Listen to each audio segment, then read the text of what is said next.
Ok. El pueblo Pemón tiene como 115 a 120 años que se puso en contacto con el pueblo, sí, pueblo no indígena, vamos a llamarlo así.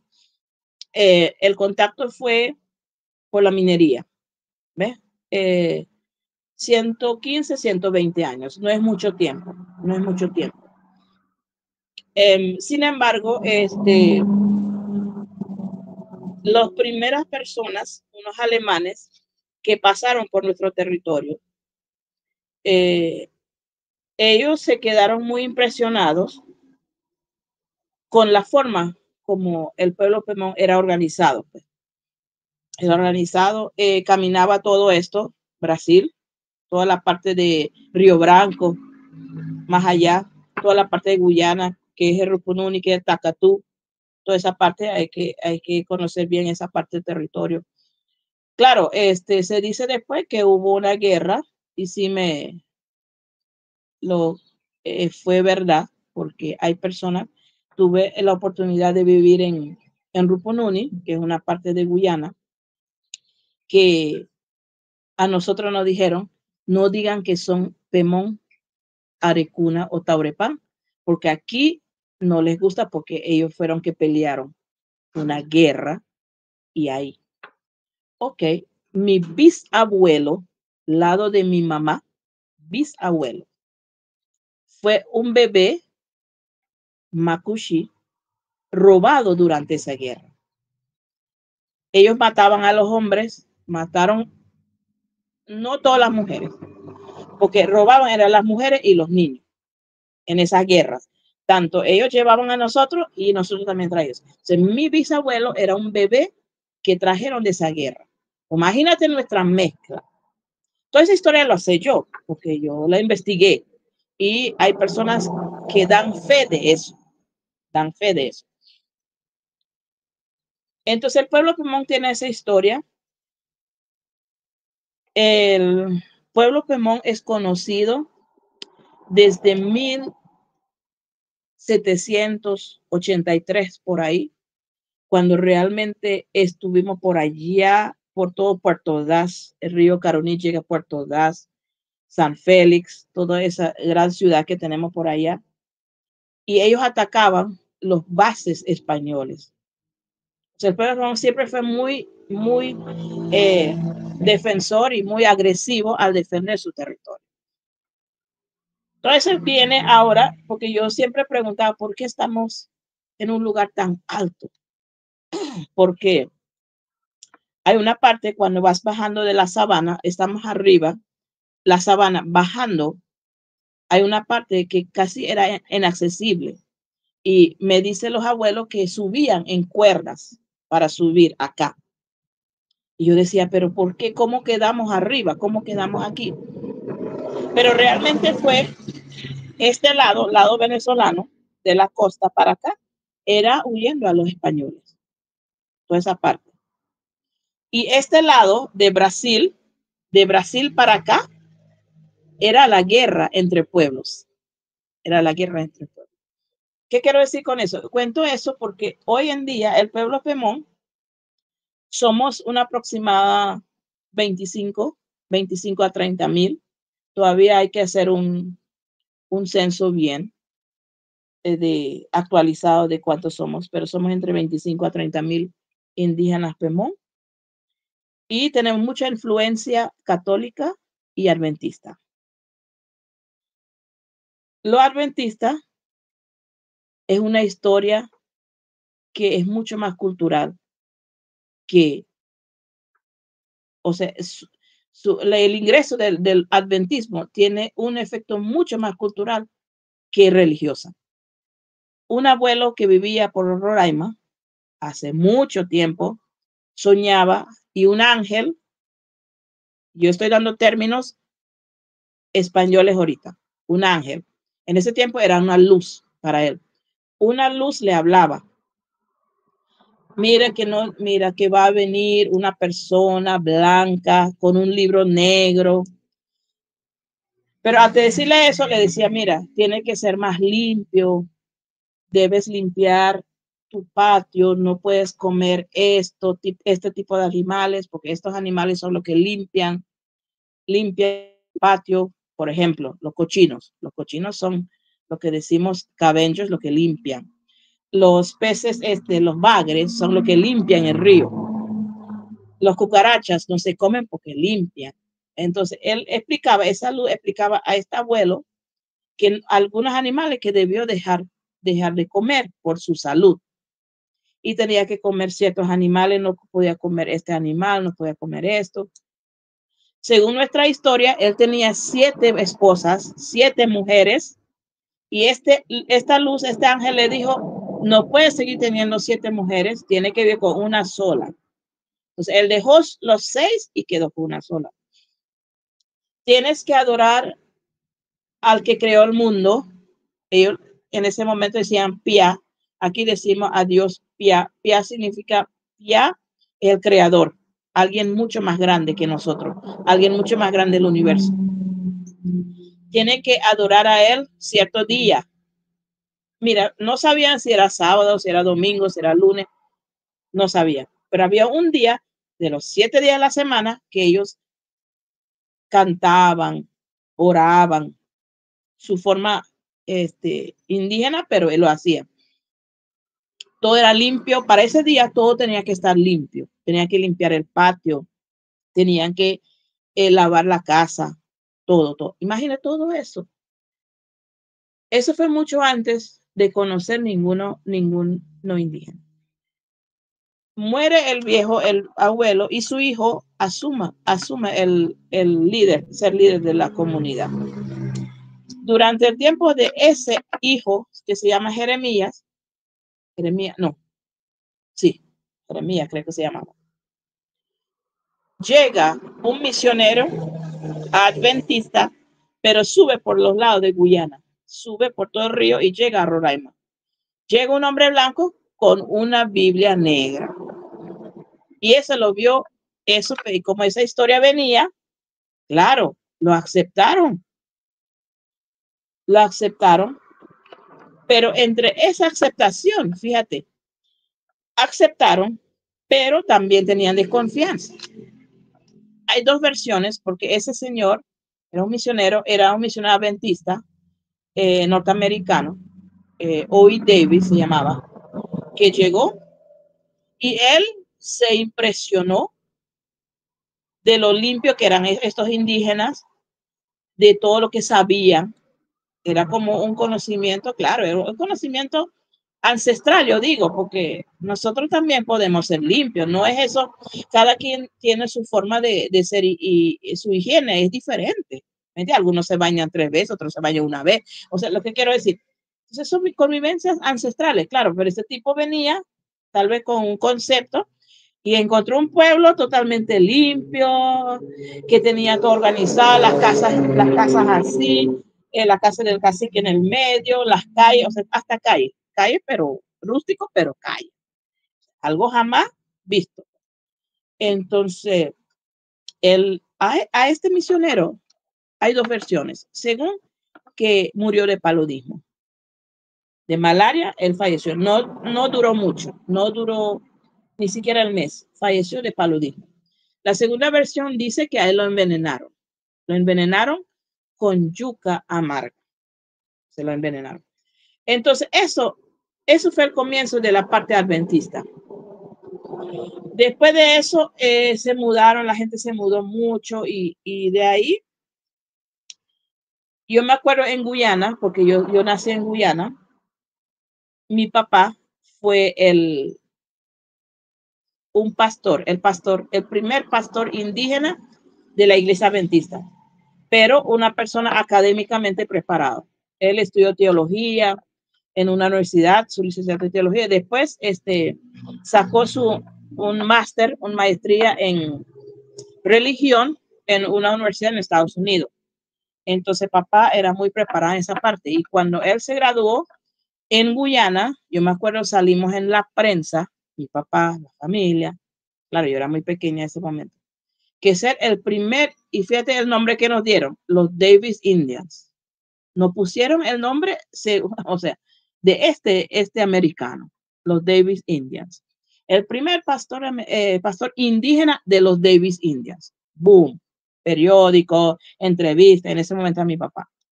Este lado también, cuando vino a Venezuela, también, donde nació el adventismo. Para la iglesia adventista en Venezuela, nació aquí en la Gran Sabana, precisamente por el sueño de ese anciano. Fíjate. Y ahí la influencia adventista. La mayoría son adventistas, pero también son católicos porque hay una historia aquí que según, claro, eso vino y comenzamos a cantar en inglés, comenzamos la escuela en inglés y ya estamos literalmente volviéndonos gringos. Nosotros tenemos la culpa de eso, porque quien nos llega a nuestro territorio, eso es, si hubiésemos llegado a Brasil, estuviéramos hablando portugués, ¿me entiendes? O sea, el gobierno decide mandar los capuchinos allá a resguardar la frontera. Entonces ahí entra el conflicto católico-adventista.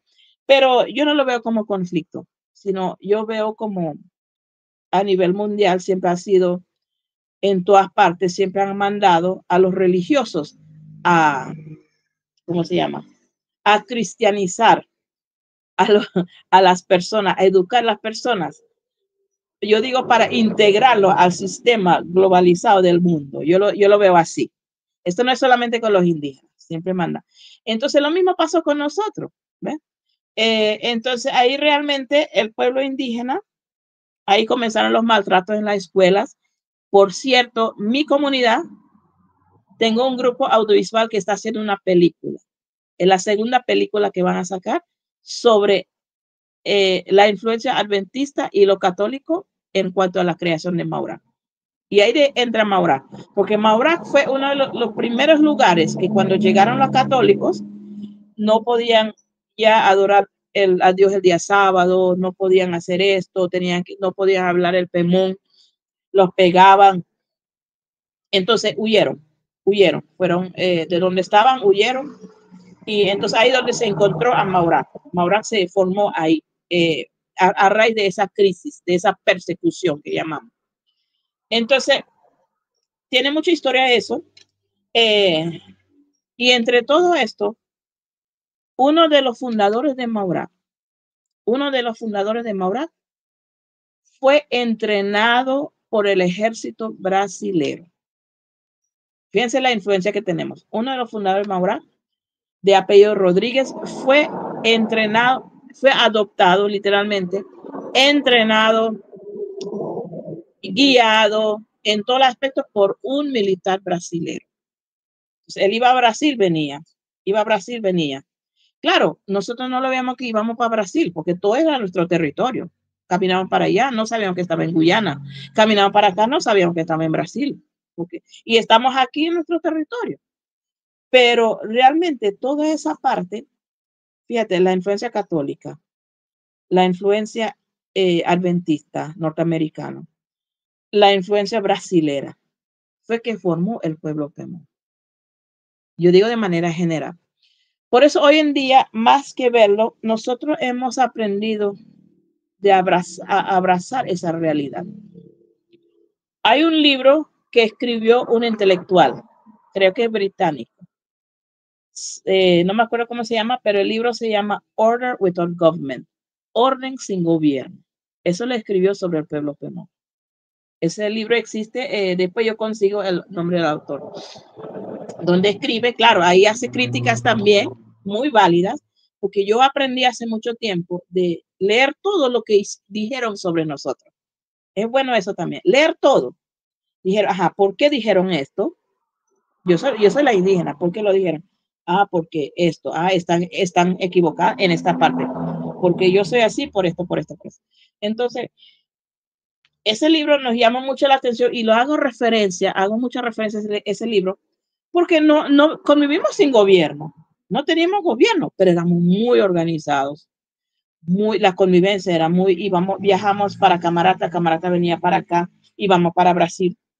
Mis abuelos, por lado de mi mamá, mis abuelos paternos, tiene toda su familia por la Piedra Pintada, que está a 100 kilómetros 100 aquí entre Bovista pero hacia la frontera, hacia Guyana. Entonces, imagínate esa mezcla, toda la vuelta que daban nuestros abuelos. Era increíble cómo caminaban semanas, pero visitando sus familiares, para allá, para acá, para Brasil, y regresaban para Guyana y daban la vuelta otra vez. O sea, no tenían una vida aburrida. Ellos recorrían su territorio. No era una vida aburrida. ¿Ves? Entonces, ahora que estamos asentados, ahora que yo como mujer ni me atrevo a caminar todo esto, que si no me pagan el avión no voy. Una de las fortalezas de nosotros, yo veo, es precisamente esa gerencia. Adventistas católicos, la enseñanza en las escuelas. Todos los líderes, me atrevo a decir, todos los líderes, todos los docentes, todas las personas preparadas académicamente hablando, pasaron por una escuela religiosa. En mi caso, mi papá estudió en la Caribbean Union College en Trinidad y Tobago, que es un internado, un colegio internado. O sea, estoy internado desde que era chiquita. Aquí cuando regresé a Venezuela, estudié en la Universidad Adventista en un estado de Yaracuy aquí, que era un internado. Ahí uno comía, dormía, todo. Religiosa. ¿Ves? Todo era las normas adventistas, no se puede comer carne. Bla, bla, bla. Yo me formé ahí. Los otros también se formaron en las escuelas católicas, en internados. Imagínate. Nos forma, bueno, igual que Canadá. La única diferencia entre lo que pasó en Canadá, y disculpa que agarro Canadá de ejemplo, es que no lograron arrebatarnos de nuestros padres. No lograron. Nosotros escapamos. Además, estamos cerca. Nos escapamos.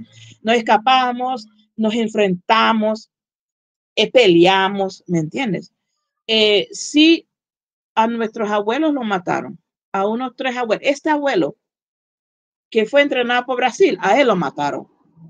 A él lo mataron en toda la frontera. Yo vi el lugar donde lo mataron. No estamos claros realmente quién fue lo que lo mató, quién fue lo que lo mató, si fueron los militares venezolanos o fueron los mismos militares brasileños. No, todavía no sabemos y no sabemos esa verdad, pero independientemente de eso, algunos lo mataron, pero era así, por traición.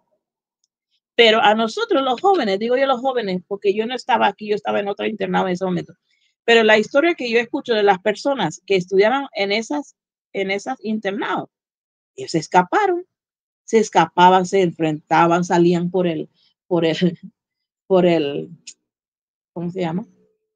Donde estaba la campana grande, saltaban. O sea, yo digo que ese es el espíritu del pueblo Pemón. Nosotros nos dejamos, vamos, si no, vamos para la escuela, ok, vamos a la escuela, pero te observamos, aprendemos y después para volver a lo que somos. No nos dejamos llevar, no nos dejamos llevar completamente. Y eso ha sido nuestra fortaleza. Podemos ir, vamos para Brasil. Ahorita hay bastante Pemón en Brasil a raíz de toda esta crisis. Ellos están ahí. Puedes ver, en Brasil son los que ya están organizados. Tienen asociaciones, hacen artesanía, tocan música. Ya tienen todo organizado. Se organizaron, allá están en Brasil. Ya se organizaron. Que es como que una cosa que no te organizarse. Para poder sobrevivir, organizarse. Ese del pueblo Pemón. Por eso somos tan fuertes. Por eso tú vienes a nuestro territorio y no ves grandes edificios, no ves, no, tenemos todavía nuestro territorio es virgen. El mayor mal que nos afecta ahorita es ese afán de sacar el oro. Esa es nuestra mayor debilidad interna ahorita. Que nos incitaron a sacar el oro, estamos nosotros mismos incitados por el gobierno a sacar nuestro propio, más nada. Pero aparte de eso, no vamos a destruir nada. Ese morichal está ahí porque tiene que estar ahí. Mi casa, por ejemplo, es de madera. Mi casa es de madera, no es de bloque. ¿Ve? En el momento cuando se dio que el gobierno estaba trayendo las urbanizaciones, casas de bloque, ellos aceptaron, pero en un momento se dieron cuenta. No están agrupando. Dicho por ellos mismos, no están agrupando. No vamos a aceptar más viviendas así. Nosotros, si quieren darnos vivienda, que nos den los materiales. Nosotros los vamos a construir, pero en el lugar donde nosotros queramos. O sea, el indígena es así. Ellos aceptan el PEMON, aceptan, pero entonces dicen, no, no, no, hasta ahí, ya, ya. No, no, no, nosotros seguimos así. Entonces, esa es la situación del pueblo PEMON en este momento. Fuimos progresivamente absorbidos por militares por ser frontera en los años 60, en los años 70, cuando se ordenó la ocupación del sur. Es un programa del gobierno venezolano cuando se dieron cuenta que estaban perdiendo territorio y habían perdido territorio a Brasil. Esa historia, eso se está comprobado. Ya habían perdido territorio con Brasil, estaban perdiendo territorio con Guyana, que es el famoso Esequibo que están reclamando hoy en día. Mandaron la ocupación del sur, mandaron personas de diferentes partes del mundo, también de Venezuela. Y nosotros nos dimos cuenta en los años 90, fíjate, 90, nos dimos cuenta que todo este territorio era repartido entre militares, generales, coroneles, y nosotros lo recuperamos. Lo recuperamos, pero fuerte, fuerte, fuerte, luchando literalmente. Bueno, por eso tenemos esa reputación. Uno de los conflictos más grandes fue la de tendido eléctrico, donde tumbamos literalmente 7 a 8 torres, lo tumbamos. Entonces ya el pueblo PEMON tiene una reputación bastante agresiva. ¿Ve? El gobierno nos ve más como un problema que una solución. Esa es la visión de ellos. Claro, ellos, eso es la posición que tiene porque nos ven como eso, porque cuestionamos todo y no hay nosotros no cuestionamos por cuestionar. Por ejemplo, tendido eléctrico. Yo lo sé porque ya yo tenía uso de razón, ya yo estaba en Venezuela en 88 municipios sifontes y Mataca, uno de los grandes reservas forestales, árboles grandísimos, bellísimo esa parte.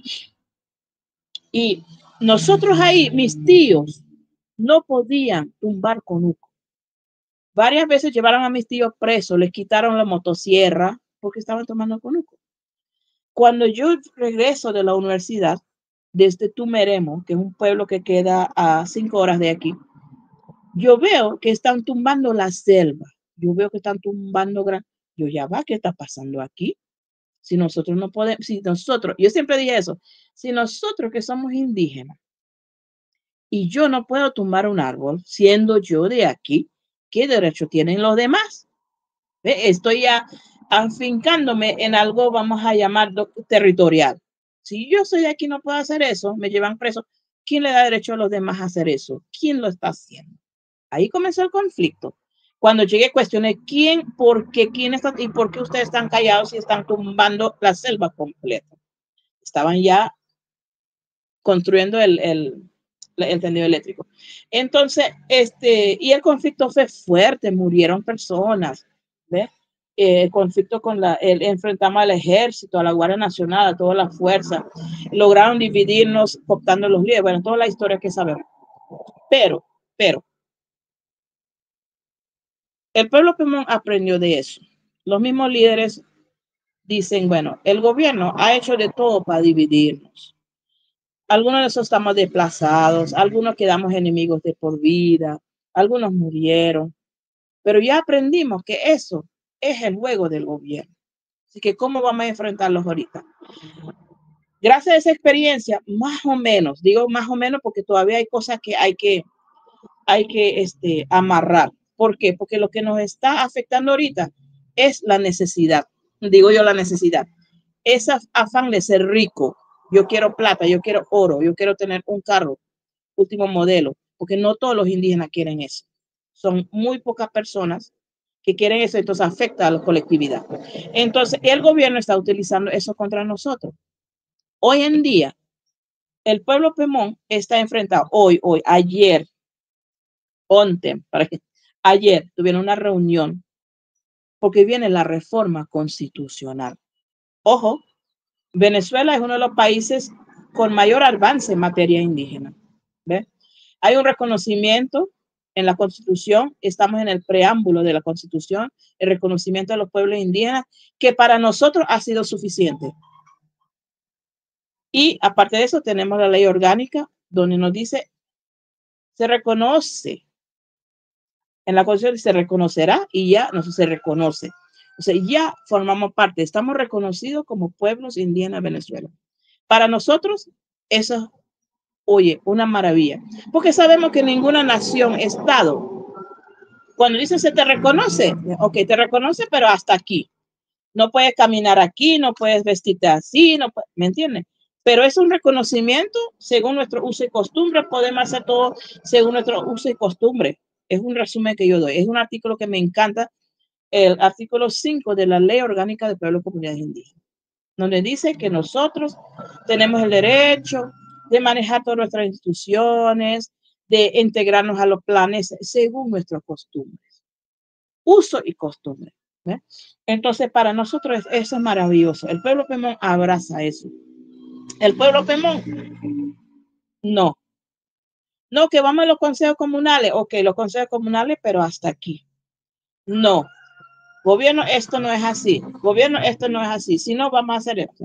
Siempre tenemos eso. Entonces, ellos nos tienen como problemáticas. Pero también tenemos ese respeto. Lo que está pasando en el estado de Amazonas, donde entran a las comunidades a destruir porque están en actividad minera, cosas, así no se hacen las cosas. Las cosas no se hacen así. Y aquí no lo permitimos.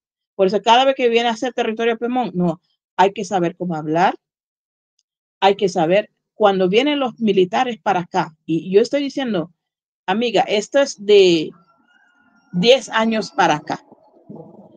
5 años para acá está más intenso. Para venir para acá, los militares estudian nuestra ley. Un curso intensivo de 3 meses. ¿Qué dice la ley? ¿Ve? Y eso para nosotros es un avance, porque ellos tienen que estudiar. Nosotros estudiamos a ellos, ahora ellos tienen que estudiar. Para nosotros es un avance. Lo que nos falta aquí ahorita, y yo lo estoy haciendo, cada vez que yo llego dentro de mi territorio, llega una alcabala y me hablan en castellano, yo lo respondo en Pemón, porque ellos tienen que hablar mi idioma. Entonces ellos quedan así. Entonces, no, pero yo no. Entonces yo digo en Pemón, no están fallando. Este es un país pluricultural, multiétnico, reconocido. Usted tiene que hablar, y si tú vas a trabajar en mi territorio, tienes que hablar por lo menos mi idioma, le digo. Entonces, eso los desconcierta. No, no, no, adelante. O sea, no se meten con uno. Pero es que uno tiene que exigir eso. Así es el indígena. Entonces, los otros pueblos no. Los otros pueblos luchan por hablar el español, tratan de explicarles algo en español y al final no sabemos hablar español. Entonces, cuando le decimos algo, lo interpretan, más bien nos metan presos porque dijimos algo que no debimos decir. Imagínate el problema en lo que me... No, el pueblo Pemón es así. Si tú no hablas, bueno, yo me paro y hablo en mi idioma. Lo que estamos ahorita impulsando es que todos los oficios, todas las actas, las cosas que van hacia las instituciones, que todo sea en Pemón. Si ellos no lo entienden, eso no es problema de nosotros. Ya escribimos. Ustedes buscan la manera de interpretar eso. Entonces, eso es una relación que tenemos, yo diría, de amor y odio. Es una relación bastante agridulce. Estamos administrando un aeropuerto, algo no viste en ninguna parte del mundo. Nosotros tuvimos un aeropuerto, ahorita llegamos a un acuerdo de coadministrar y a mí me consta porque en Caracas yo he ido a reunirme con los grandes jefes como líder de mi comunidad porque el aeropuerto está dentro de mi lindero de mi comunidad y yo voy y digo, yo no vengo a discutir de quién es el aeropuerto, no vengo a discutir eso. El aeropuerto es un territorio indígena, usted tiene que reconocer eso, yo vengo a hablar de cómo lo vamos a coadministrar. Mi propuesta es esto. Claro, ¿ve? La gente te respeta en ese aspecto. Ese es el tema. Viene con propuestas. Te critica, te va a tumbar, pero ya va. Estoy haciendo esto por esto. Vamos a hacerlo así. Y lamentablemente para ellos, como yo digo, lamentablemente para ellos, las leyes lo escribieron ustedes. Las leyes no lo escribí yo. Lo escribieron ustedes y cuando uno escribe una ley, uno tiene que hacerlo cumplir. ¿Y quién más que nosotros de hacerlo cumplir? Entonces hemos logrado ese respeto. A mí me consta en Caracas cuando dice los Pemón, no se juega con los Pemón, no se juega con los Pemón. Los Pemón son muy puntuales, fíjate, muy puntuales, porque si tú dices una reunión a las 8, la reunión tiene que estar a las 8. Porque si llega a las 10 y tú no llegas, ellos se van y se van molestos. Puntuales, son muy frontales y siempre tienen una propuesta. 3 cosas. Yo lo he escuchado a alto nivel en Caracas y a mí me da orgullo eso. ¿Ves? Porque si dicen, ay, no, hay otra cosa que los choca a todas. Y eso también ha pasado en Brasil. He tenido mis chocos en Brasil también. Que no nos ven ese mendigo. Estoy enferma, necesito ayuda. No, no estoy diciendo que todos somos ricos, pero nosotros buscamos la manera de ayudar. Cuando nosotros, es que la ayuda que solicitamos no es ayuda, amiga. Todos los gobiernos tienen obligaciones con nosotros. Ningún gobierno nos está haciendo un favor. Y muchas veces el pueblo indígena ha cometido ese error, pensando que un gobierno le está haciendo un favor. No, señores, ningún gobierno nos hace el favor. Ellos tienen obligaciones con nosotros, como cualquier ciudadano. En Brasil yo decía, porque cuando llegaban los pacientes PEMON, no, que hay que mandarlo, no sé, ya va, le digo, ya va al servicio social. No. Aparte que, como decía, la misma gente de Brasil, los únicos indígenas que conocemos aquí en Roraima son los Yanomami. No hay más indígenas en Brasil, sino Yanomami. Yo, bueno, pero aquí hay 400, casi 500 pueblos indígenas. Así que ustedes tienen que aprender más. No solamente son los Yanomami. Y después, con la crisis, el pueblo indígena que sabía en Venezuela eran los Guaraos. Entonces pensaban que todo el mundo era los Guaraos. Los federales me llamaban, tu chava, que aquí hay pueblo Pemón. No, pueblo Pemón, no, esos son Guaraos. Señores, no todos los indígenas que van es porque son indigentes o porque necesitan ayuda. Que tengan mucho cuidado con los Pemón. Porque los Pemón te pueden llegar así como yo, en unas cholas, en sandalias, así todo simple, con una mochila, pero esa mochila puede tener 1 kilo de oro, más el dinero que tú tienes. Así que ten mucho cuidado, le decía. Y ese reía. Pero, en fin, el Pemón siempre podía resolver sus problemas. Tratamos de encargarle lo nuestro. Entonces, eso es lo que, gracias a Dios tenemos esa posición o esa reputación ante el gobierno. Entonces, el gobierno, cuando viene ahorita, nos reúne primero para hablar. Entonces, nos tienen ahora con eso. Vamos a crear mesas de trabajo. Vamos a crear mesas de trabajo. ¿Pero para qué? Ok, vamos a crear mesas de trabajo. Vamos a hablar otra vez de todo lo que hemos hablado. Entonces, yo no sé si eso contestó. Yo sé que hablo mucho, pero sí me gustaría dar el entendimiento completo con eventos y hechos reales que no ha pasado para que comprendan cuál es por qué el pueblo Pemón es así hoy en día, por qué estamos donde estamos y por qué somos como somos.